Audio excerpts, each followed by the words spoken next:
Hi అండి. వెల్లుల్లిపాయల్ని ఇలా ఈజీగా ఒలుచుకొని ఇలా స్టోర్ చేసుకుంటే చాలా మంత్స్ వరకు స్టోర్ ఉంటాయి.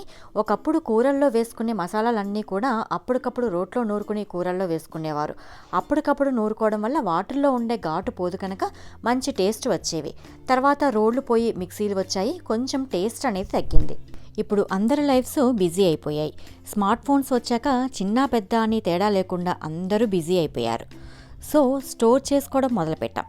ఇలా స్టోర్ చేసుకునే క్రమంలో వెల్లుల్ని ఎక్కువ రోజులు ఎలా స్టోర్ చేసుకోవచ్చో చూసేయండి. వెల్లుల్లిపాయల్ని పాయలు ఇలా సపరేట్ చేసుకుని చెరుక్కుని వాటికి కొద్దిగా ఆయిల్ అప్లై చేసి 1 or 2 days ఎండలో పెట్టుకుంటే మనకి ఒలుచుకోవడానికి చాలా ఈజీ అయిపోతుంది. ఇలా ఒలుచుకున్న వెల్లుల్లిపాయల్ని ఇలా జిప్ లాక్ బ్యాగ్లో వేసుకుని ఫ్రిడ్జ్లో స్టోర్ చేసుకుంటే చాలా మంత్స్ వరకు నిల్వ ఉంటాయి. చాలామంది ఒలుచుకున్న వెల్లుల్లిపాయని ఇలా గాజు బాటిల్లో కానీ స్టీల్ బాక్స్లో కానీ వేసుకుని స్టోర్ చేసుకుంటారు. కానీ 15 daysకే అవి మొలకలు అనేవి వచ్చేస్తాయి. అందుకని జిప్ లాక్ బ్యాగ్స్ అనేవి మంచి ఆప్షన్.